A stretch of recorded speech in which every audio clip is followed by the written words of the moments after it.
track, getting hit multiple times. Coming out of that bike section, more drivers coming to blows.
Well, hello and good afternoon, everybody. Welcome back here to Slow Motion Broadcasting, and welcome back to the Formula V Weekend Warriors. This is round number 9 of this season, coming to you today from the Chicago Street Course. My name is Ron Maunz. Alongside me, working the comms and the cams, as always, is Mr. Joshua Wilkie.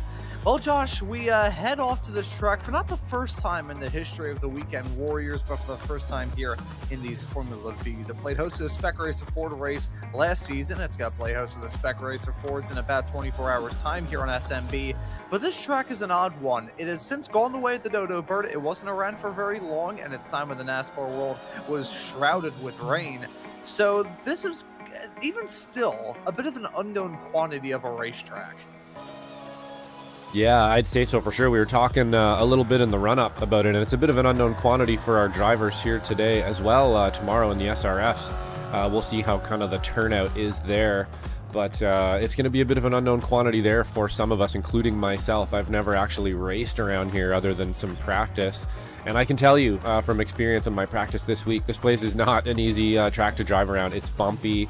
You really have to hustle it and get close to those walls to extract that lap time, and it is real easy to get target fixed or caught out or brake a little bit late. And as we mentioned in the run-up, Ron, there's really nowhere to catch the car around here except for a tire barrier or a concrete wall, and you find it very quickly, don't really have any time to avoid it, and that will be the end of your race. So we'll see today how that goes. I've been watching a little bit of practice, and even our faster, more consistent drivers are having trouble with these walls out here. So we'll see how it goes today, but I really like it around here.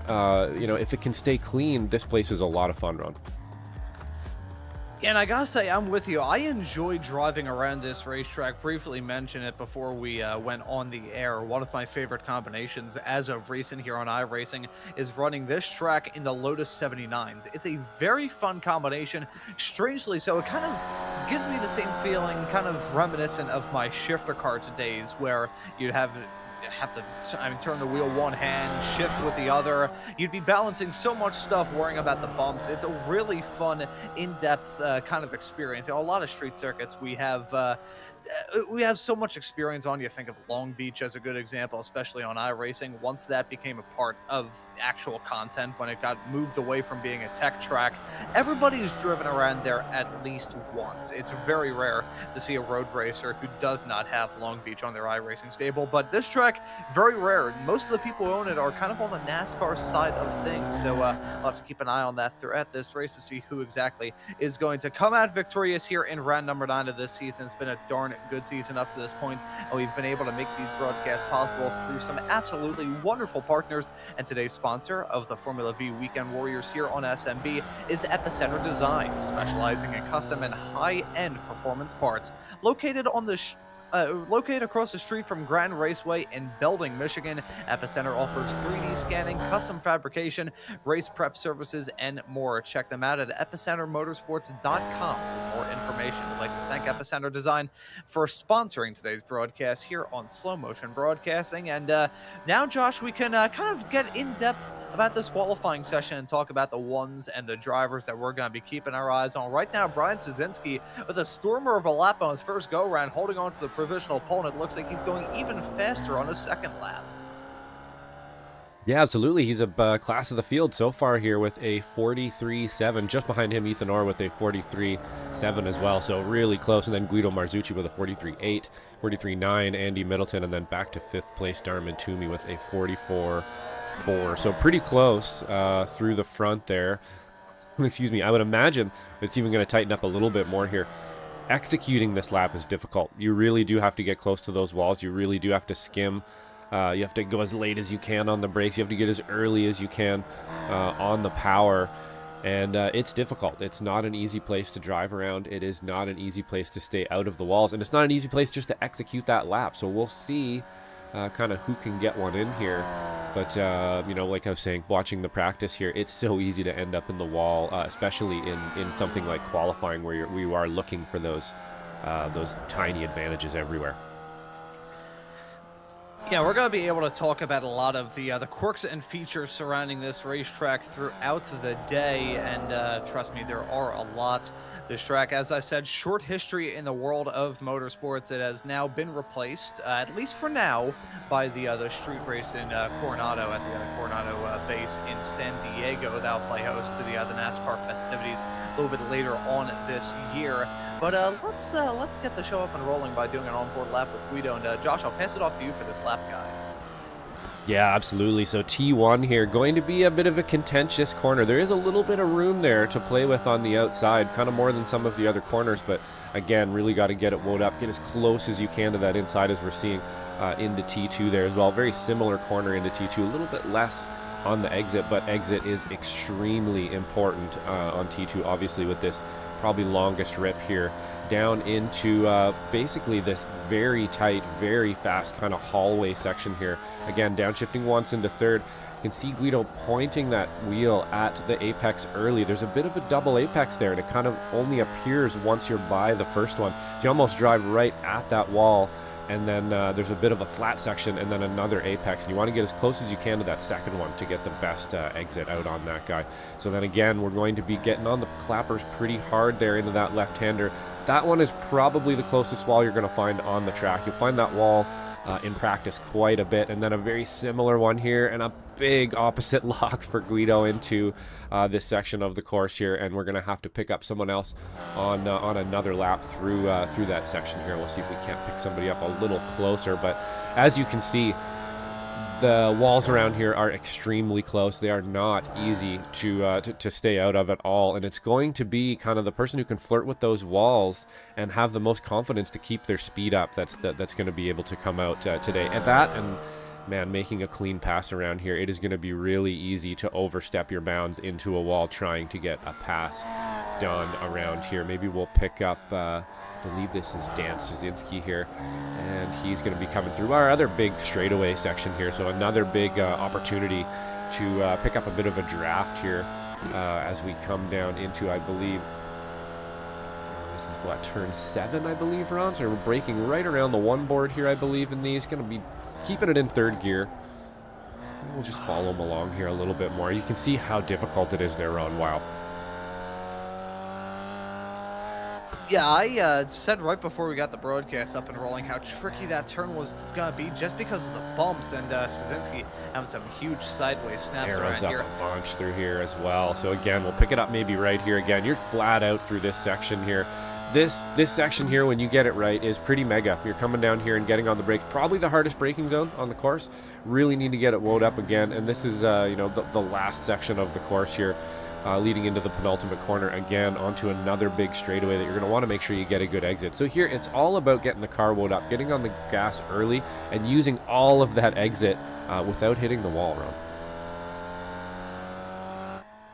Yeah, so even though you've got tight confines, you still have to run it at the edge of control, the edge of disaster. If you can get as much as you can out of this place, you're going to be golden. But if you go over the edge ever so slightly, what's the opposite of gold? I guess it would be poop brown, and you don't want to be that. Dirt. As we get into the dirt brown, there we go. It's we're getting to the end of this qualifying session right now, and seeing pretty much everybody get their lap times taken care of. Brian Stasinski is still our provisional pole sitter, as nobody looks to really be improving. The only driver I see green at the moment is Angel Soto in the 326 car. He's had some good performances in the Spec 2 category, including a P2 finish a couple of weeks ago at VIR. I say a couple of weeks ago at VIR. Last week at VIR, time is not a real thing. I'll let you know that in confidence, folks. We're all living a lie. It's actually 1986. But let's have a quick little chat here with Brian Stasinski, our current provisional pole sitter here at the moment. He's now joined us here in the broadcast booth. Want to ask him about this race coming up. Brian, welcome into the booth. Currently sitting on the provisional pole. It looked like the track was coming to you quite well there in qualifying. How did you find it? So it's supposed to be static weather, but we found out last night that when you skip sessions, the shadows change. So we had shadows on that back straight along on Michigan Avenue along the buildings there, and I'm guessing they're going to change again for the race. So that was surprising. I put over 250 laps to learn this track. I circled it on the schedule, trying to have an advantage, and it paid off so far. Yeah, it's working out right now, holding on to that provisional pole, and it's not looking like anybody is going to challenge you, although Guido is setting a personal best for himself in the middle sector, although not the best middle sector that we've seen so far today. But I want to ask you about the challenges of this track. We've seen a lot of racers slide, a lot of racers run into difficulties, say that with perfect timing as Guido hits the wall coming out the final turn. This is a tough nut to crack, ain't it?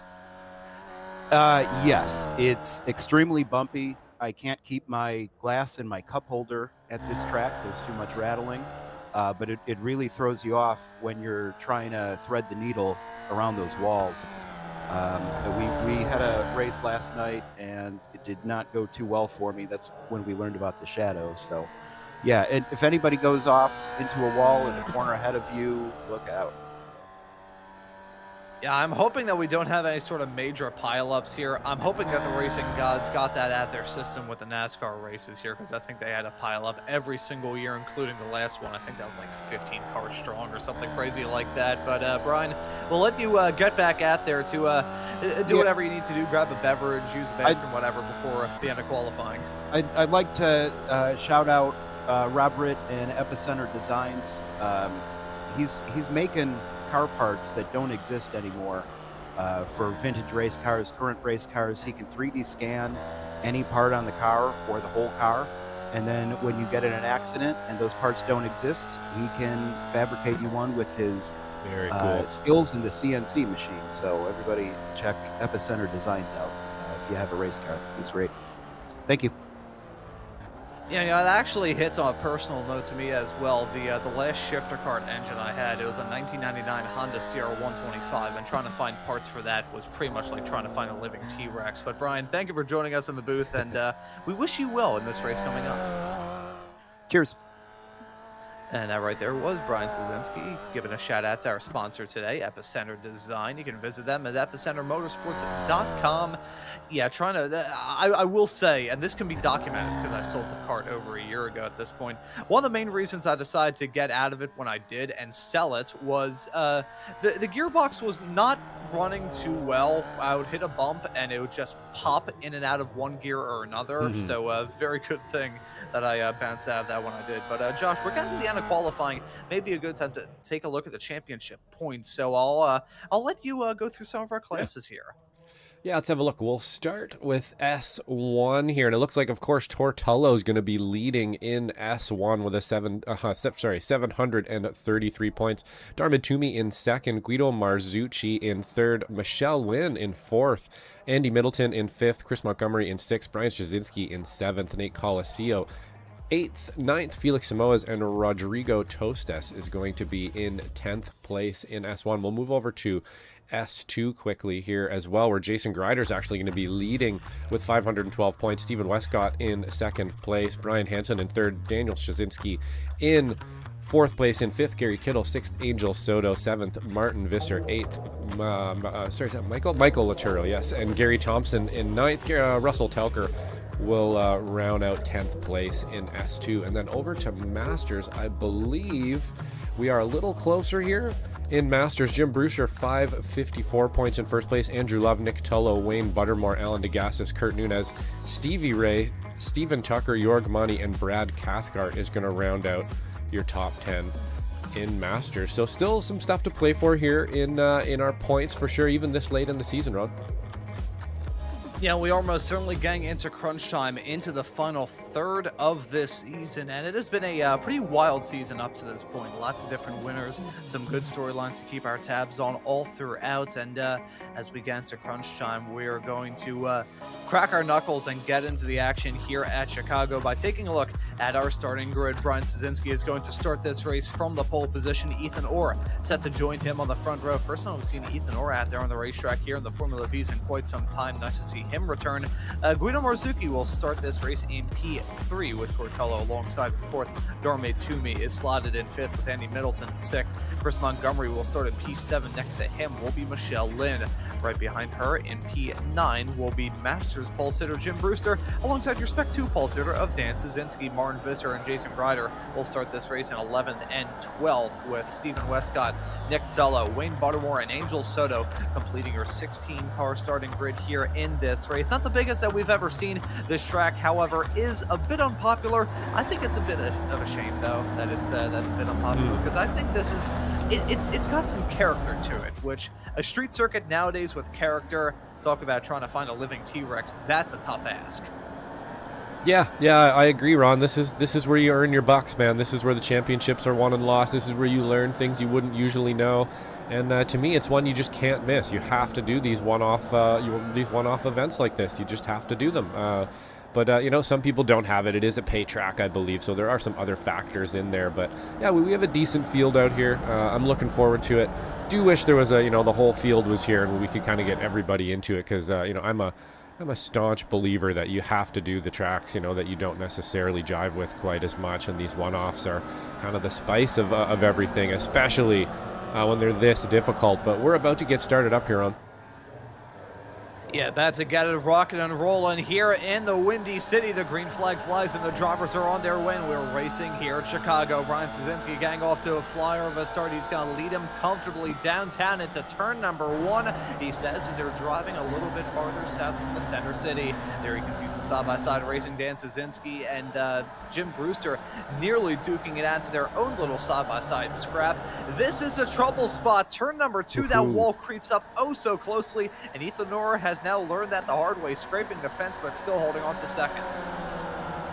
Yeah, you can see a couple different cars there actually touching the wall a little bit, and that's using every little piece of the track, especially through this first lap here where you kind of want to just stay ahead of your competitor. You're gauging where everybody is going to hit those brakes. They did do some practice last night. You know, most of these drivers, or at least some of these drivers, were in the draft party last night, so there is a little bit of practice around here. They have learned a few perhaps mistakes that were made. I have heard some talk of shadows that may appear here at some point that are going to make things very difficult. You know, and I heard a great note there from our interviewee was that when somebody crashes in front of you around here, it can be really, really bad. It cannot even be your fault. You're so close and there's just nowhere to go. Somebody crashes in front of you and you're just in it, and that's, you just kind of have to trust the people in front of you. So hopefully we're not going to see one of those accordion style crashes like that around here, but you know, when you're leading in front of people, there's a bit of a responsibility around here, isn't there, Ron? Yeah, if you hit the fence, it's just going to be everybody piling in right behind, and there's really nothing that you can do to stop that. That's just the nature of street course racing. But we're making it to the end of this first lap, and we've had one driver run into trouble. It's Jason Grider with the meatball flag. He's down P16 at the moment in the 552 car. Probably not going to be the first, well, not the first that we've seen of a meatball flag here in the history of Chicago street course on iRacing. Probably not going to be the last in this race, though, if I am brutally honest. And this is heading off into my least favorite turn on the track. Turn 7, downhill braking zone, appears out of absolutely nowhere, and with shadows there as well. The track is always ice cold, and Grider learning that the hard way, sliding into the wall like a curling stone.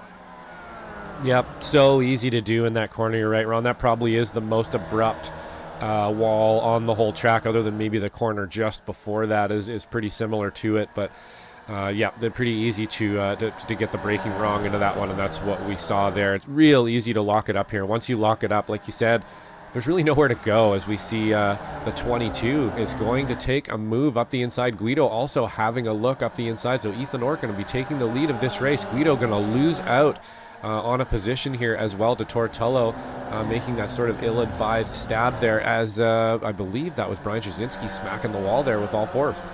Or two, sorry.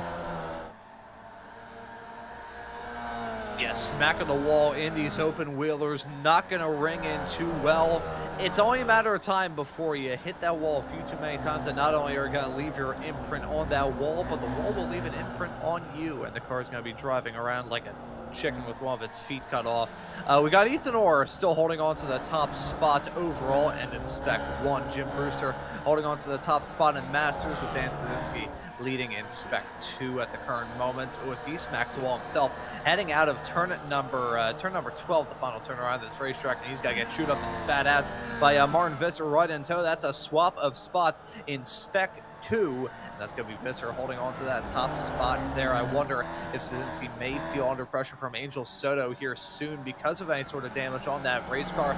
Only time will tell, as that's Nick Tutlow getting sent to a spin with Stephen Westcott. Fortunately there, a little bit of contact between the two, so again, it looks like just hustling a little bit. You don't really want to be pushing your competitor quite that hard around here. The track is hard enough as it is to be that close to someone and braking that late, trying to pass them into a corner, if you ask me. So a bit of an ill-advised move there from Stephen Westcott for sure. You want to kind of woe that up. We got a long ways to go here and a big long straightaway to get passes like that done.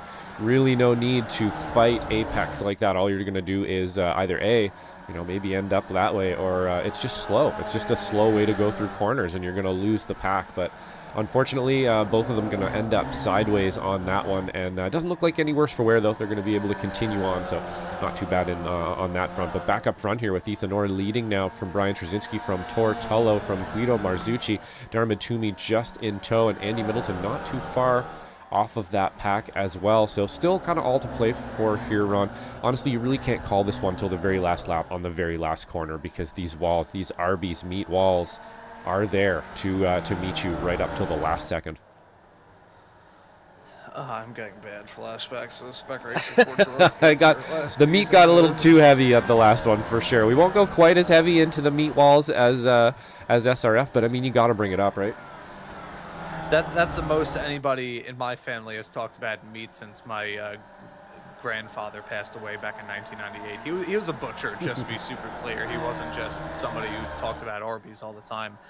I mean, he probably could have, cut up the bone of a whale, and it would have been better than Arby's roast beef sandwich. However, if Arby's would like to give us money, we will most certainly not turn that down at all. Probably not, because I just said take a roast beef sandwich too at that. Yeah, that's either one.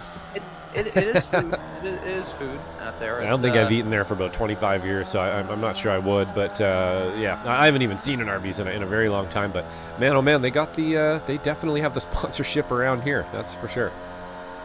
You know what's messed up? I've only ate at 2 Arby's in my life. One of them is by what's called the Franklin Mall. It used to be the Franklin Mills Mall, and then the Philadelphia Mills Mall, right in my neck of the woods here in the city of Philadelphia. The other one that I've ate at is in the middle of Iowa. Don't ask me why I ended up there. It's right by Iowa Speedway, as a fun little fact, but those are the only 2 Arby's locations I have ever had any food at. So maybe that's just a small sample size. Maybe I need to broaden my horizons. They do have good curly fries, I'll give it that much. And, yeah, they kind of invented that, didn't they? They invented the sort of curly fry thing, or at least that's what I remember. I'm old enough to remember when that commercial came out, so that's how old I am. Yeah, see, my dad always makes fast food related jokes with the other Wendy's "Where's the beef" commercials. That's what he remembers. See, I am just old enough to remember when Wendy's switched their branding from having the yellow sort of packaging to the red and white kind of look that they've got right now. But that was still like a very distant memory from way back in the day. But before we get too lost talking about fast food, that's pretty much running so easy to do. Chocolate cake here at the moment. Yeah, with all the branding, it kind of makes me a little bit hungry. Well, speaking of fast food, we have got some tasty racing action here. Yeah, hot dog car, hot diggity dog. I think we both saw that coming. Went to the top 10. Oh Yikes. God. Yikes! Yeah. Yeah. So yeah, that's about as close as you want to put it there, and you can see what I was talking about, right? When you go too wide and sort of hustle the apex, I'm not sure that's what they were trying to do right there. To be fair, to get side by side, but when you are side by side, it's just slow. You're just going to be slower than you usually would through the corner, as we see here. Tortello pulling out on Brian Jasinski, having a look, and he's going to get this one done before the corner, and Brian Jasinski is going to facilitate that, and there is a reason for that. That is to try to keep overall momentum and lap time up. So that is what a more consistent, more progressive pass would look like from probably a little bit more confident driver and stuff as well. You can always tell when somebody out there is desperate to make positions when they're diving at apexes and slowing everybody down. Yeah, it can't be too darty around this racetrack because there's only so many moves that you can pull before the racing gods will say, no, you can't get away with that. So yeah, take a look at these drivers heading off into turn number 12. One more interesting thing to kind of talk about this circuit is the lack of any significant runoff area. Now, it is a road course, and that is a street course, so you can't really talk about that too much. It's side-by-side racing with Tortello and Ethan, or this may be a swap of spots for the race lead, and Tello going to jump his way up into the top spot. Ethan Orr now slips back in tow in P2, but Brian Jasinski is right there to try and pounce as well. But when you think of a good example as another iRacing street course, Long Beach, you think of the sharp turns around there, and not a lot of them have just a sheer complete lack of any sort of major runoff area. You know, I think turn 5 around there is kind of it in terms of like sheer 90-degree bends where there's no room for error. If you go off the track there, you're just going to find a barrier. Here, however, you got turn 1, turn 2, turn 5, turn 6, turn 7, turn Actually, turn 12, turn 11 does have a small little patch of runoff area, but it's really not a lot. This is going to be a track that tests these drivers. I'm convinced of it, but they're testing their skills at the moment. Here's some drivers grinding their gears. Grinds my gears about as much as a blown clutch. That's Szynski stalling out, heading out of turn number 6, and he's going to lose out on some time. Look at Guido fighting back. Yeah, that was a absolutely perfect example of what happens when you try to fight for apex in a corner. So right there, we saw how much time was lost there because Ethan Orr pulled out and tried to pass Tortullo at apex in the corner, and now they have a huge problem on their hands. You saw the pass. I was just about to mention it beforehand, sort of how it was facilitated. So you know what? I might even actually play it here quickly. So we're going into T1 here, and you're going to watch as, I believe this is the one. No, this is not the one. So they're fighting with each other there, and you can see how much time they've lost into that corner. Now everybody's with them. I'm going to go back to one corner before that. No, we're not going to be able to see that. So anyway, to finish off my point, if you can facilitate that pass and you can kind of make it happen a little bit smoother than we're seeing here, you're not going to lose so much time. This pack has been completely shaken up because of that one side-by-side pass. And just before that, we saw such a perfect example of, I believe it was Ethan Orr, giving Tor that position and just letting him have it into T1, losing no positions at all, and then decided to fight him into about T4 or T5, and now, I mean, they're still up there, but wow, that was a moment for everybody, and the pack is broken up. Yeah, so in that small little bit of shuffling around, we've seen a wedge be drawn in this field. So the top 3, they've broken out to their own little train of cars, and then you got to think of Andy Middleton, Darme Toomey, Brian Szynski, and Chris Montgomery all looking to scrap as well. Jim Brewster and Michelle Lynn are also battling for P8 at the moment. Jim's still leading in the Masters category, so that'll be an interesting fight between the 2 series admins. Not sure how the penalty calls would go on there in case those 2 were to run into some difficulties, but let's take a look at this side-by-side racing. That was Tullo getting the move done comfortably into 1.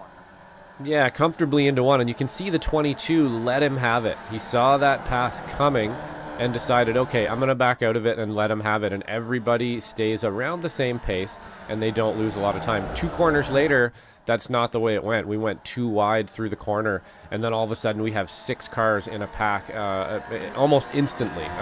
We have a huge mess on our hands. So really good just kind of visual of what that's like there. You want to facilitate those passes if you're up at the front. There's really no need to be going back and forth. That being said, I will be the first person to pop out and have a look and maybe go up the inside of someone, and that's just race driving. It's so hard to drive in a pack for, you know, even 20 minutes, 30 minutes without making that move when you feel you have the run or you feel you have the speed, right, Ron? So it's all about decision making out there, and it looks like things are going pretty good up at the front so far. Darmid, Toomey, Brian Szynski, Chris Montgomery all in a pack just behind here. We'll have to check in with them, see how they're doing here. Montgomery's part of this group now as well, so pretty big shake-up here for some of the drivers up front. Yeah, so probably it's changing of perspectives as well. One driver that I was really worried was maybe going to fall back into this fight is Guido Morzuki, holding on to P3. The gap has gone back to within a second between himself and Ethan Orr, but it was north of that for a brief period of time, and even though this track is tight, twisty, and technical, you've still got some long, flat-out sections that can make the draft ever so important, as it usually is here in the Formula V Weekend Warriors. Here's Dan Szynski, big lock up into turn number 11, and not going to have to visit the other runoff area there on the high side, but still not going to help him out. Here's Stephen Westcott. This is heading off through turn number 6, the shadowed turn between 1 and 6. No runoff area. They share the same outside barrier, which I am shocked that was allowed to happen. If F1 saw that, they'd probably have a heart attack, as Westcott spinning, heading out of turn number 7. Oh no, it's another driver spinning in real time. That's we're trailer hitched. And he's hooked up to Szynski. This is not going to go well. Oh my goodness, that is a trailer hitch if I ever saw one. Oh no. So we are having some strange physics things happening here. Hopefully this will. Oh, and he's going to slingshot him into the wall. The 13 getting slingshot into the wall. Not much anybody could do about that one. Oh, we've got a wonky wheel on the Szynski car there as well. Unfortunate. Darmid Toomey and Brian Straczynski, both going to be out of this one on a very strange looking incident there. Golly. That was a move that you'd only see in like WWE. That was a Monday Night Raw move. Let's take a look at this. So it was spinning heading out of turn number 12. Very similar shades to what you have to deal with heading out of turn number 7. Oh, there's a contact. Just gonna pick him up. And just hit in that small little window the envelope of doom to link those two cars together. Now, how do you cut this if you're Chris Montgomery? You're thinking, okay, this is going to end. What do I do? As it turns out, it did. There you can see. Oh, that was a huge hit from Brian as well. Yeah, big hit there, and you're right, Chris Montgomery in the back, like, should I go around this? If I do, I might, So and he probably double and give it to the next person. What the hell? He probably made the right decision to kind of just let it happen in front of him, and then try to clean up the pieces afterwards. But that's going to be 2 drivers out, 2 main drivers there from the beginning of this race that were looking like they could have a podium result are out with meatball flags, and that. Ron, is Chicago Street Course in a nutshell. We're headed here tomorrow in the Weekend Warriors, the Spec Racer Ford, and I'm expecting it's going to be the attrition level in that race is going to be fairly high. I think, Ron. Not that these are any easier around here, but this place is not easy to drive around, and we're seeing those. You got to make good decisions. You really, really have to be careful watching the 22. Bumping the wall again. So even when you have this place nailed down like our front drivers here do, it's still hard to stay out of the wall. Yeah, it's still a tough ask, and Ethan Orr has been pancaking that wall on the outside of 2 for many laps. Right, Did it on lap 1, and now here at the start of lap 10, he is still doing it. I think I saw Chris Montgomery do that as well. One forgotten feature of the fact that Brian Straczynski and Darmay Toomey had one of the most bizarre-looking collisions I think I've ever seen in my entire broadcasting career, is it's broken up that train behind of Middleton, Montgomery, who've both survived. Shoot! Gonna smack the fence heading out of turn at number 6. And he's going to lose out on 2 spots. Marzuki jumps up in a P1 or stays in 2nd, and Tullo drops down to be the rear gunner in 3rd. That was a huge hit. Yeah, I was just about to change cameras there and saw Ethan Orr taking evasive action. So, wow, yeah, good evasive action from Ethan Orr there. And, it might look like a bit of an overreaction to some, but that's exactly what you want to do. You can see Tor testing that steering rack out really quickly there. Did I just wreck my car? Looks like he's going to be okay on that one. And the 22 getting out of the way handsomely there.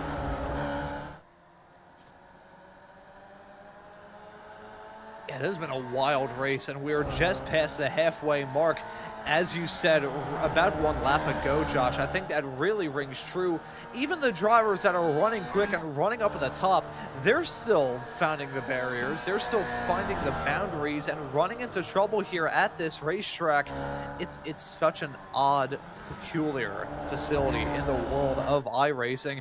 We're going to see the battle go on once more. Jim Brewster and Michelle Lynn. Brewster running a little bit wide. Somebody just died in the back of shot. I think that was Angel Soto who sent it a little bit too hard, heading off into turn number 1. I just saw a cloud of dust and steam, and he's dropping down like an anvil, pushed directly into a volcano. But right now, our attention is focused on this battle for P6. Yeah, Michelle Lynn really turning the screws on Jim Brewster here, cutting shapes in front of Michelle Lynn. Some intimidation moves there, something like that I like to pull as well. Sometimes I'll kind of just pull out into free air a little bit and then whip back into the racing line. And really that's just for myself, kind of maybe letting some steam off, but I like to think that it kind of confuses the driver behind me a little bit sometimes too as to what I'm doing, or just pulls their mind off perhaps what they were thinking about just for that moment, long enough to perhaps miss their braking by a few millimeters or something, and I can gain an advantage. But that's what you have to do as a driver sometimes, and Jim Brewster very good at intimidation moves and having wide shoulders here. But Michelle Lynn in the 5 not giving up at all. We'll have to keep an eye on this battle. Jim Brewster obviously leading in Masters right now over Wayne Buttermore, down in 11th place, almost 8 seconds behind. So a bit of a gap between that one. He's pretty free air here, so wouldn't fight it too hard. But we know Jim, and they're out there racing, and that's what's fun, right? You want to race who's out there. Yeah, so nice to see the battles continue on, and here's one that in all that chaos and craziness is actually going to add in a fourth member. It was a Marzuki, Tullo, and Ethan Orr train that now has a sidecar of Andy Middleton getting involved into it. Now, with about 10 minutes left on the clock here, Josh, do you think we're going to see the battle intensify once more out of... Yeah, there we see that moments with, look at Ethan Orr, that huge sideways step. I think he and Tullo should be kind of their lucky stars, the fact that they didn't completely wipe themselves out of this race, as with Marzuki, to be fair. Oh, yep, as the seas kind of part here for Guido. That was a real close one there. We got a side-by-side battle here. Michelle Lynn is going to make that move into P7, into P6 above Jim Brewster now. So we'll see if Jim Brewster has anything to say about it. But great move from Michelle Lynn. Doesn't look like either one of them really lost any time there either. So good pass done on merit. And we'll see if maybe Jim Brewster has an answer for that one. Back up front, Tortello going to take the lead from Guido Marzucci here. Just watching a bit of a battle. Guido trying to stem the bleeding from the 22 there. Really easy to get passed by one car here, Ron, and then get passed by three, especially if they're in a big train. If there happens to be 2-3 cars right behind the car that passes you, you're kind of hung out to dry until they get past you. Yeah, here in the V's, there is a bit of the racing that's entirely out of your hands. You got to kind of ride the waves. I can compare it kind of to surfing. I say this as somebody who has never surfed in his life, but you got to catch the waves. You got to go with the flow of things. Here in these V's, you can kind of dictate your fate to some degree, but not a lot, at least compared to some other cars on iRacing. Very close to contact between Marzuki and Orr right there in the back. A shot as they headed their way through the braking zone of turn number 1. Haven't seen a racer really go for a successful move into turn 1 yet. As Marzuki gonna smack the fence himself. One by one, getting him wrong. I think the only car in this line we haven't actually seen, at least on camera, bump the wall yet is the HP car, the number 70 there of Andy Middleton.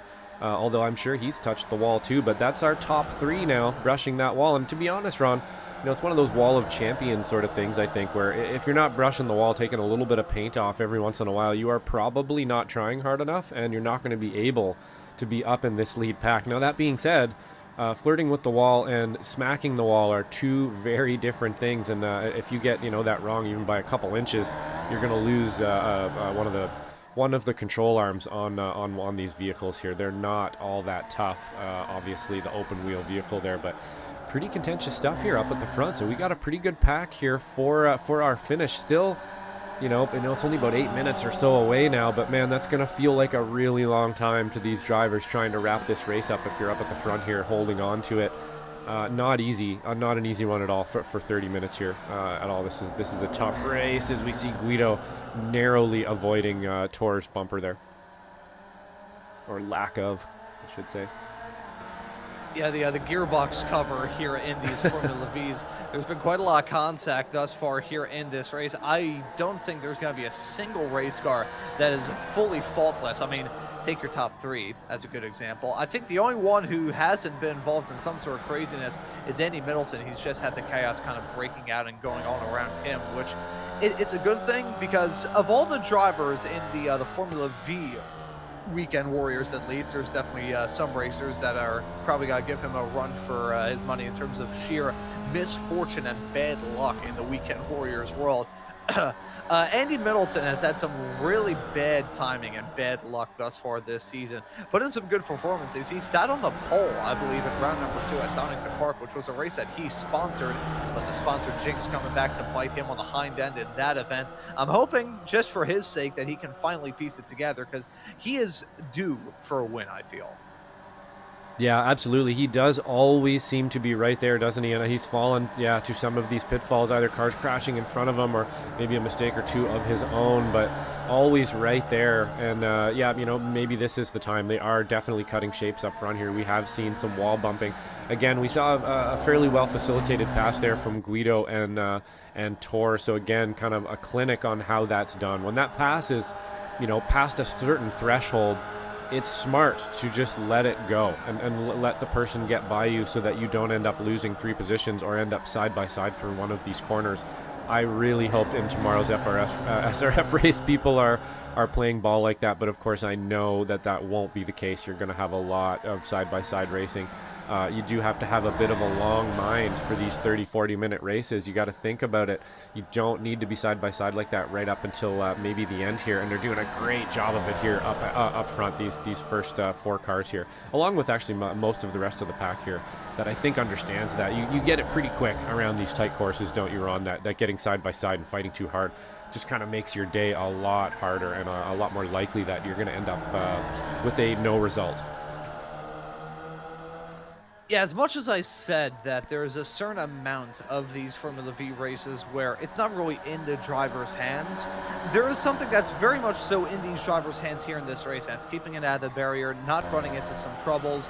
Dan Szynski, just the latest racer to fall victim to a meatball flag. He's in the pits at the moment, was at one point leading in Spec 2, but that has since passed off to Angel Soto and Martin Visser. He will drop down the running order as he tries to get that car repaired. I believe that's now 4 racers that have had a meatball flag thus far, but we still have about 5 minutes left, so I am not holding out breath that number may potentially go up either 1 or 2 or 10. Looking at Ethan Orr, he tried to go for a move on Marzuki, but didn't work out too well for him. He's now susceptible to a potential move from Andy Middleton. I think Middleton right now, he's just kind of lurking behind and waiting for the chaos to go on around him, which, hey, it was chaos right in front of him that caused him to close up to this fight in the first place, so I can't say that's a bad strategy call. Yeah, not necessarily at all around here, right? Once these, this last lap is upon us here, and they start getting side by side through corners, really anything is possible. We've seen how slow it is to kind of battle the apex around here.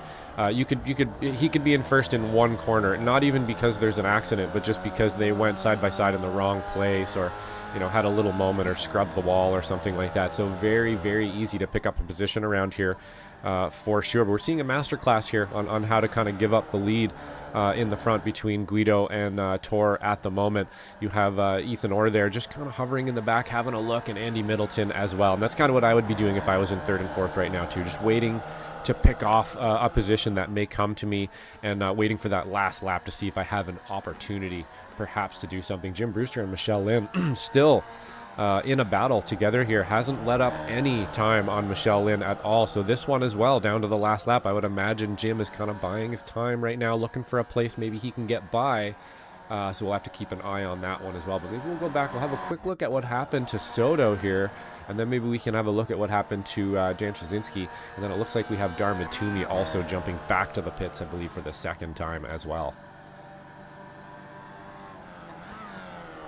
This is heading down into turn 1. He avoids the barrier, but does certainly lose out on a lot of time. Thankfully for him, he is still holding on to the lead in Spec 2, but can't afford to have any more moments like that. Here's Dan Szynski, and I have a feeling I know how this is going to end. In fact, I'm going to close my eyes. He's heading into turn number 6, probably has some sort of lockup similar to what happened in turn number 11, and hits the barrier. I heard the hit of the wall through my headphones. I didn't see what circumstances led up to it, but it was either a lockup or a sideways snap coming out of the turn. Little of both on that one. Bit of an understeer moment, and a little bit of a late lockup perhaps, and going to stuff that one into the wall, and that's going to put a big wrench in the gears. Darmid Toomey, whoa, going to toss the rear end of that one. I believe that maybe have only a lap or 2 out of the pit, perhaps, so still on cold tires there as well. Easy to do around here, especially when you're trying to make up time, Ron. Yeah, super easy to do. It's a street course, so you're going to feel totally comfortable, totally fine, and then one small mistake, and you're going to be done for. That's another tap of the wall for Guido heading at turn number 2. They're going to be taking the white flag this upcoming time by, so the level of aggression and the level of kind of red mist, I think, would maybe be the best way to sum it up. It's going to be cranked up as we get here into the final stanza of this race. Tortolo is still the one punching that hole in the air, holding on to the race lead. Guido Marzuki is in 2nd with Ethan Orr and Andy Middleton rounding out the top 4. I just realized there was a little bit of rhyming going on there. I've been writing poems at the start of every single day, and I feel like it's starting to rub off on me in a bad way. Here we go. That's good. Orr and Marzuki side by side through into turn number 6. Tor hits the wall once again, and they're fanning out 3 wide, heading down the hill. Look at Middleton. He's got to try and pounce on it down the inside into turn number 7. That may not work out for one of them. They all get through the turn. That is a Christmas miracle. Wow, so there it is, right? One wall tap, and bam, the position almost completely flipped from, HP car in the back of this pack to HP car in the front of this pack. Still now fighting Ethan Orr for that second position. They're going to go side by side. Only going to slow them down. Ethan Orr in the wall, and that's going to be that. So that simple, fighting for positions in between corners. What else are you going to do, though, right? You're right beside the guy. It's happening in front of you. You got to get it done. And Andy Middleton still crashing in the background. Guido Marzucci easily going to walk away with this one if he can hold it together here. I'm not sure Tor's going to be able to make up that deficit on this last lap. But wow, some attrition, some action on the last lap there, Ron. That side-by-side racing around here, deadly. Yeah, and I said that the red mist was going to descend. Well, the red mist most certainly descended in that. I think it was frayed nerves as we got into the end of that. The battling started to get intense when Tullo hit the wall and stacked everybody up. We were seeing drivers go for moves that just wasn't going to work, and maybe a little bit of netcode playing into it as well. Here's the main moment. There's Orr smacking the barrier, heading out of turn number 10. Middleton goes for the move. Tullo goes for the move on him. A little bit of netcode contact potentially from Tullo and Middleton, and sending Middleton off into the path of Ethan Orr. There's a lot going on there. Yeah, there really was. That was a lot, a big chain reaction of things there. Tor tapping the wall, kind of stacking the pack up a little bit, and then just a bunch of decision-making to be done in between there. And this place, man, is, again, when it's presenting you those decisions, you really have to be decisive about making them. And, I'm going to throw my hand up in the air and say that was some netcode for sure, too. I don't think Ethan Orr would have made contact there, and that wouldn't have happened if we wouldn't have had that kind of snaggy netcode moment after that wall bump. We probably would have had a bit of a cleaner result in that whole thing, but really unfortunate there for a few of the drivers. We were having a pretty good one up until that point, but goes to show you again just how fast Chicago can taketh away around here, as Guido Marzucci rounding the final corner. Gonna take this one pretty handily, Ron. Yeah, it was a wild finish and a win for Marzucchi. He gets it over toward Tullo. Chris Montgomery, in a wild turn of events, is going to round out your podium in third. Andy Middleton will still finish in fourth, even after he smacked the barrier heading out the final turn not too long later. Michelle Lynn ran into some... Yeah, I think she ran into troubles. That car looks very wounded. She does have a meatball flag. She's going to finish in P6 in front of your Spec 2 winner of Angel Soto. But I think there's a little bit more chicanery going on there a little bit farther in the back as we are focused on Marzucchi grabbing his second win of the season. He won in Phillip Island in a wild finish, and he wins once again here at Chicago in a wild finish too. Yeah, another one. So, again, holding out there till the end, being able to be there at the end matters. Being able to be the first car across the line at the end, regardless of how you got there, is what's going to matter for sure. And he definitely, he ran a good race and was able to kind of hold it out. A bit of unfortunate happenings there at the end, to be fair, I think, to some of those drivers. But up until that point, really good race. We watched everybody having trouble around Chicago today. So I would say this is easily going to be the most difficult track of the season. Definitely a place people need to practice at a little bit more. And I hope next time we do come here, and we do come here again, that we get more drivers and we have an even better race. This was a great race today. I love to see people taking on a challenge like this, a not easy one. So big props to everybody out there who showed up and was able to finish it. And we're going to have a car that literally matches the start-finish line, Ron. That is a first. I don't know if that was on purpose or not, but look at that. Yeah, so there you go. This is, I'm not sure what exactly we got going on here. It's Brian Stasinski pretty much playing a game of Pong by himself, just bouncing from barrier to barrier. I'm waiting for a driver to come in and T-bone him. I think that's what we're waiting for here, perhaps. I think we're waiting for... maybe not. I don't know. Not something you see every day, though, here. As this is going entertaining. on here. Definitely not going to see this anywhere else than SMB, I can tell you that much. The drivers probably wouldn't do it. Ours are a little nutty. And B, we're super nutty up here in the booth, and we'll actually bring it to you live. So we're going to hold on this for a minute and see what happens. Yeah, let me... oh, boy. Okay. No. See, it's just, I don't know what's happening here. I'm confused. I'm very confused now. Yes, see, I was just going to go. There we go. He does have the Chicago Bulls logo on there and stuff as well. So that's definitely what's going on here. He's got that logo. He must have done this on purpose. Love the Bulls logo, by the way. Awesome. Yeah, I think that was most certainly intentional. I'm still confused by just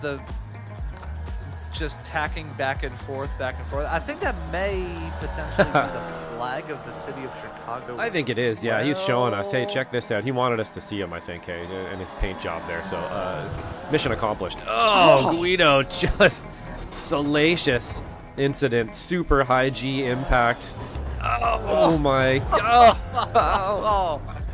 God. Amazing. Golly, turning the cars into mincemeat. I was just going to say that is technically speaking the Szynski's home race. I mean, they are a little bit farther north than Chicago, but they're close enough to the Chicago area, closer than probably everybody out there on the racetrack here today. But, yeah, let's take a look at this crashing. This is off into the runoff area of turn number 4, one of the few runoff areas that are actually on the outside of a turn. And, kind of odd, a bad net code there as Michelle Lynn was getting hit, and it just looked like cars like puppets on strings there. Look at that hit from Szynski.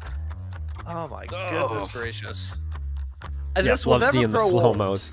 No, it never does it? I just love seeing it. You know, they're going to continue with this damage model and everything, too. So over the years, it's only going to get better, and it's only going to feed more and more and more into our love of smashing up race cars at the end of races, which is, you know, honestly one of my favorite things to do. That or donuts if you win, or smash them up. Either one is always fun. But, excuse me, that being said, I think we do have some results to get to here, Ron. So let's get to those, and then maybe we can jump into some interviews and see if we can't talk to some of the drivers out there and just how difficult it really was out there today. Yeah, let's do that. That sounds like a good way to wrap up the show here. Today, it is Guido Marzucchi grabbing the win over Tortello in P2.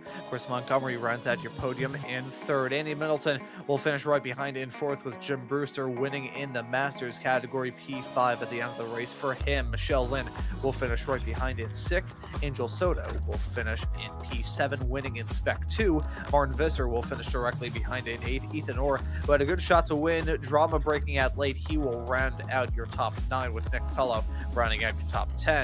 It's Wayne Buttermore in P11, Dan Szynski in P12, Stephen Westcott in 13th, Jason Grider in 14th, Brian Szynski and Darmay Toomey round out your driver's class here at the end of this race. Szynski 3 minutes up off the lead, but still somehow on the same lap. That's the guy racing's live timing maybe a little bit there. But let's have a chat with some of these drivers, shall we? And let's get the interviews up and rolling by having a chat with our SMB colleague, the producer of the Spec Racer Forwards, that you'll be able to catch in 24 hours time here on SMB. And now 2-time race winner here in this season, Guido Marzucchi, now joining us here in the broadcast booth. Guido, welcome in. It's a win in dramatic circumstances here at Chicago, and your 2nd of the season after your triumph in Phillip Island earlier this season. How was it out there? Oh, it was hectic.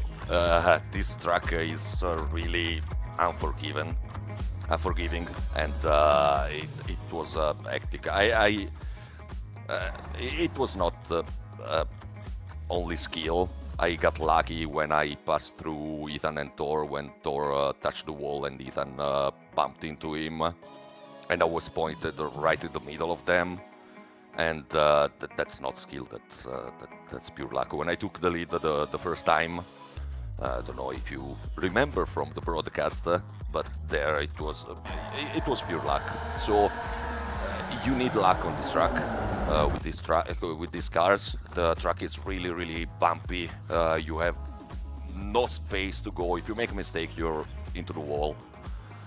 And problem is that if you follow someone really close, and we were fighting quite a bit up ahead, you really have to be lucky that the car ahead of you doesn't make a mistake, because there is no room to avoid a wreck here. So yeah, I still don't think I complained about this track all the week, and I still don't think, despite I won the race, that this is a very good track for open wheelers car. But the field wasn't that big, and the race was pretty clean. You really have to, on this track, you really have to trust the people you race with, because you really have to be extra careful trying to overtake the other driver has to leave you some space, which a space that there isn't most of the time. So, but with Thor, Ethan, and also with Thor and Ethan, we race together since a very long time now. So I trust them blindly. They don't do bad things on track. Andy is quite new on the league, but he's a very fast and clean driver also. And the same I can say for their mate. I'm sorry for Brian. It was his home race. He got pole position, and I think he got involved in an accident early in the race. The first shenanigans that we had. I think he got the bad end of it. But yeah, it sucks for him. I'm really sorry for him. I know that he practiced a lot. Practiced a lot for this race. He was really looking forward to this race, and he was pretty fast. He was really, really fast on this track. So yeah, bad for him. But I'm happy for the win. I'm really happy. Completely unexpected, and yeah, it's a good feeling. You see, Guido, it may have been a little bit of luck to help you out, but if somebody hits the lottery, they're not going to turn down the $150 million jackpot now, will they? Oh yeah. That's true. You in racing, you always need luck, because it's in life in general. Luck is part of life. There are very lucky people and really unlucky people. I don't believe in luck blindly. I mean that. I think you should help your luck, if you know what I mean. So, but yeah, today it was a matter of centimeters or inches for freedom units to avoid a wreck, and it's a bit of skill to be able to anticipate some stuff. But sometimes you can do really nothing to avoid a wreck. And as I said, this track is really unforgiving. It's really bumpy. It's really easy to make a mistake. The car is jumping all the way around. It's really easy to spin, to overshoot a corner, to slam into the wall. And I got lucky that I hit the wall quite a few times during the race. But I always got 0 X's. I just got a bit of front damage from an early contact with Ethan, but nothing that was taking down performance of the car. So I was able to stick with them to get back into their draft and to race with them. So yeah, I'm really happy. It was unexpected, the second win of the season, which was unexpected again. And yeah, feels good. Yeah, must be feeling pleased about that result. Next time out, though, in 1 week's time, we're going to be heading off to the tight British road circuit of Oulton Park for round 10. I love the track. I love the track. It's one of my favorites with VIR. And I love the track. I think it's perfect for the V's. There is always good racing. It's an heavy draft track because it's an heavy draft track, but there are a couple of from Shell's Oil corner, the kind of carousel, I'd say, and to chicanes. There you can make a bit of difference. So it's challenging. Usually the pack is very tight. You need a bit of luck also there, but usually it's good racing. So I'm looking forward to next Saturday to race there. And then there's Okayama, another one that I like, and Brands Hatch, which I don't like, but yeah, you cannot have every single week a track that you like.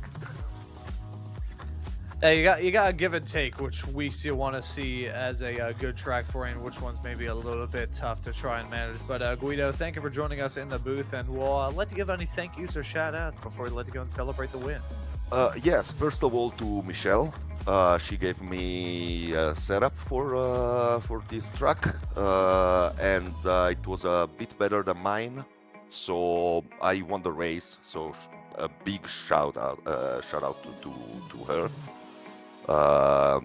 She's a buddy, so really thank you, Michelle, and also the other admins,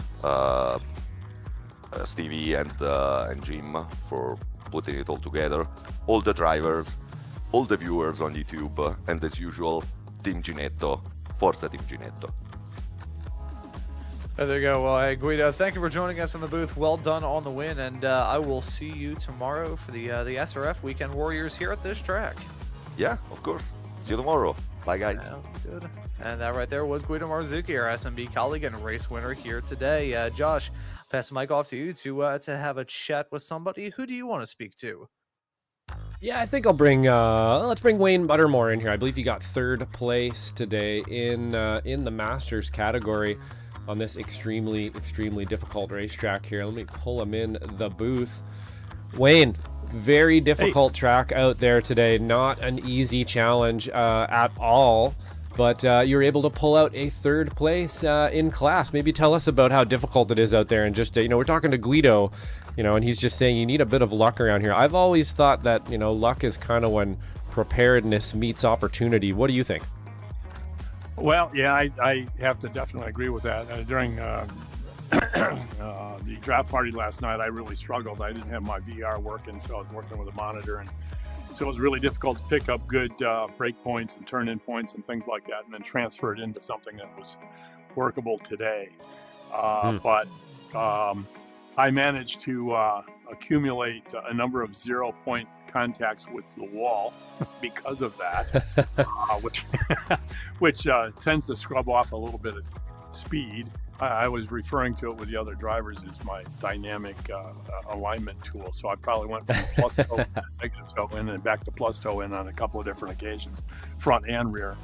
But yeah, it's a tough course. It's a tough course to get reference points on. Got a lot of guys out there that are always good with pace. I managed to get around Nick a little bit early on and had some pace on him for a few laps, and then toward the end, I screwed up. I spun out, and then he was able to get around me and put enough of a gap in there I couldn't close it back up. So I was running P2 for a little while, and oh wow, this will be fun. But ended up in P3, so it helped with a smaller field today too. Yeah, for sure. And I think everybody out there, including the front pack, all tapped the wall multiple times and got away with it. Lots of 0Xs out there today. And honestly, that's, if you're not tapping the wall, getting 0Xs around here, you're kind of probably not trying hard enough. You definitely do need to get right out to those walls and touch them. We did have a lot of attrition today and some kind of back and forth up front as well, but we're headed out to Olton Park, I believe, next time. Very different than this, also very fast and narrow, but not so many walls to catch you, and a lot of drafting opportunity too. I know a lot of the other drivers really like Olton Park. How do you feel about that one? I like Olton Park. I've had some reasonably good success with that. I still, as always, need to come up with some pace. But I think this year I've been able to improve on that a little bit. I've narrowed the gap between front runners, and that's allowed me to hit the podium once in a while, so I feel pretty good about it. I'm looking forward to next week. Awesome. Yeah, and definitely you have, Wayne, for sure. We have watched you pick up some pace this season for sure, moving up positions almost every race, gaining some positions and stuff this year. So great job, man. Keep it up, and we'll see you next one at Olton Park. Take care. Sounds good. Thanks for everything, guys. Appreciate your broadcast, and of course the administrators, and as always, Valentine's Day, I have to thank my wife. Oh yeah. Oh boy, we can't forget that one, can we? Holy smokes! I almost forgot to let you give your thank yous there. You got them in. That's perfect. Brownie points have been made. So right on, Wayne. Thanks for the kind words there, and we'll check you next week. Good deal. Catch you later. Bye bye. And that right there was Wayne Buttermore, P3 at the end of this race in Masters. And we'll have a chat with Angel Soto, our Spec 2 winner at the end of this race. Angel, welcome in. Congratulations on the other win in Spec 2 at the end of this race. It was a pretty tough race, though, for you drivers out there on the circuit. How was it for you?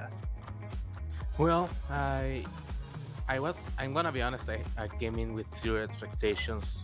I had little to no practice along the week, and then even on qualifying, I was hitting walls, left and right. So I ended up in the back. I just tried to keep it steady, keep it off the walls, and just bring it home. Yeah, so putting together a good and a clean race, most importantly. So a little bit of trouble heading off through turn number 1, but outside of that, it was a smooth one for you here. I want to ask your thoughts about this track. It doesn't get a lot of love outside of NASCAR circles. How did you enjoy it?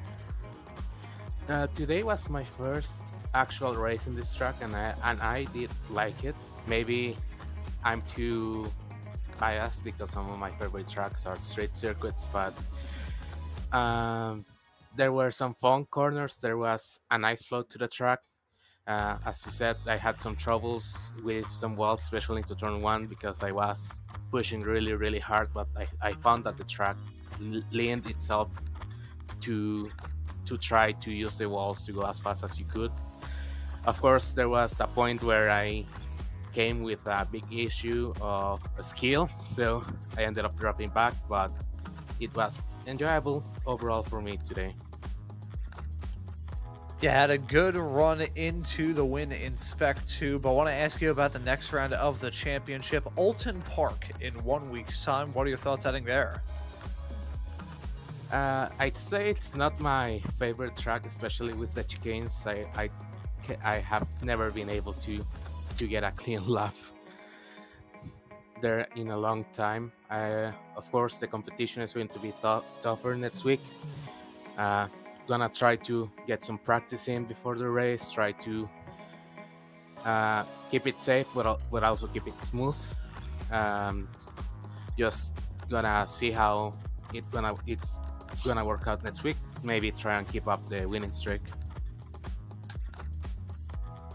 Yeah, we'll certainly be looking for you out there on the racetrack in 1 week's time. But Angel, thank you for joining us in the booth. And as always, we'll let you give any thank yous or shout outs before we let you go. Yeah, no, as always, thank you to all the guys of the league, to the drivers and the organizers. Thank you to Brian for sponsoring and because he shared his setup with me. So maybe that also helped on my ability to race today. But yeah, Nice. and thanks to you guys for the broadcast. Well, it's our treat as always covering the action. These cars are always such racers, and nice to see you put together a good race yourself, Angel. Thank you for joining us, and we'll see you next time out at Alton. And that right there was Angel Soto joining us here in the broadcast booth. And Josh, I'll let you have the last word with Series Admin and Masters winner Jim Brewster. Jim, another win in Masters and around Chicago, no less. Not an easy track around here at all. Lots of walls, lots of bumps, lots of decision making. Not easy to pass, not easy to make those passes stick. How'd you feel out there today? Is this one of kind of your favorite tracks or not so much? No, I enjoy the challenge, and I really want to thank Michelle. Michelle and I had a really good time today. I mean, we cranked it up, and I don't know if you noticed, towards the end, we really started pushing each other, and our lap time started coming down and down and down. But we all knew, so even last night also, I think she and I finished second and third last night because survival. You know, that she and I are pretty good at not touching the walls, and we may be slow, but we keep all our four wheels pointed in the same direction, and once again, it paid off. Yeah, I don't know if we'll be keeping this one on the schedule. People were pretty, but I think everybody enjoyed the challenge. You know, I'm afraid maybe the track choice might have had something to do with the small field too. But anyway, it was interesting challenge to try. And then tomorrow the Surfs will be here, and that'll be totally crazy town again. And yeah, I'm gonna go on vacation tomorrow, so I'm gonna miss the Surf race. But you guys will have a lot of fun with those guys because they'll be pushing hard, and when you push hard here, things happen. You know, so, They sure anyway, do. Yeah, I know we got a little spread out. I was glad it's funny, it got spread out, and then the mistakes brought us a little closer back together and gave you some action to watch with the mistakes. But you guys are really good at knowing that even when it's spread out, maybe there's a reason, like it's a super technical track. And when you guys do the in-car ride-alongs, I mean, that really, really tells the story about just how intense, this place is, or, other tracks. You guys are so good at when the racing itself doesn't give you a full-blown story, of finding a story and illustrating it to the viewer. You do a really good job at that. Oh, thank you so much, man. Yeah, we're trying to look for that today again, just in how difficult it can be to pass around here, and that you sort of have to facilitate a pass almost, or else you just kind of end up stuffing the whole pack, and you have a giant mess on your hands like we had at the front. I'm sure you will see later, when you get side by side, things get slow and dangerous real fast around here. So lots of storylines, lots of bumps, lots of character in this place for sure. That's part of how I got Michelle, is I sort of head faked her. That was the one place I could pass her, was coming off that back straightaway. And on the last lap, I'd gotten a little bit close in the draft, and I pulled over like I was going to pass. But then I could tell she was still committed. So I actually let off and came in behind her, but it just messed her up just enough. Yeah, we just saw it on film right as you're speaking about it. We're watching it.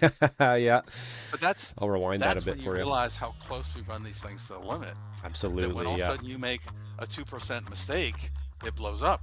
It's just like, oh wow, I didn't realize we were that close to the limit.